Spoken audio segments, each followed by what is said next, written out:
আমরা এখন বক্সিরহাট বর্ডার দিকে যাচ্ছি, এটা আসাম বর্ডার। কিন্তু ফালাকাটা পার করে দেখুন পরিবেশটা কি সুন্দর, চারি সাইডে চারিদিকে চার বাগান, ঠিক আছে, চারিদিকে চা বাগান আর চা বাগান, অসাধারণ একটা পরিবেশ।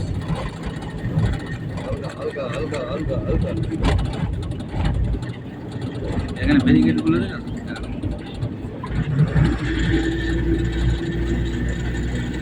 এই টিনের ঘর, তাও কত এরা ভালো আছে, হ্যাঁ কত সুখে আছে। দেখো টিনের ঘর, সব টিনের ঘর। ওই দেখো মেয়েগুলো যাচ্ছে, দেখো এখানেই বিয়ে করে থেকে যাবো, বুঝলে। এই এই আসামে আসতে হয় মেঘালয়, ঠিক আছে, গুয়াহাটির এরিয়ার মধ্যেও হবে না, ওই এখানেও হবে না, কিন্তু মেঘালয়ের ওই সাইডটাই আমি যা দেখেছি ওখানে সেটেল হয়ে যাবে মোটামুটি। দুটো একটা সিজন খাটতে সেটেল হওয়ার একটা বিরাট চান্স আছে। এই মেঘালয়ের দিকগুলো উঠুক গুয়াহাটির পরে, বুঝলে তো, গুয়াহাটির পরের ইয়ে মেঘালয়। এখন গেলে ঠান্ডা লাগবে ওখানে, আর সব পাহাড়ের উপরে বাড়ি।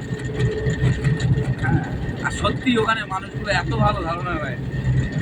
হোটেলে খাবো বা চার দোকানে খাবো, এখানে খাবো ওখানে খাবো, প্রতি কথা একটা যে কোনো একটা পছন্দ করে নেবো, ব্যাস তার সঙ্গে সেটিং হয়ে এখানেই স্যাটেল হয়ে যাবো। আর বেঙ্গলে যাবো না, বেঙ্গল থেকে সব ট্রান্সফার করে নেবো এখানে।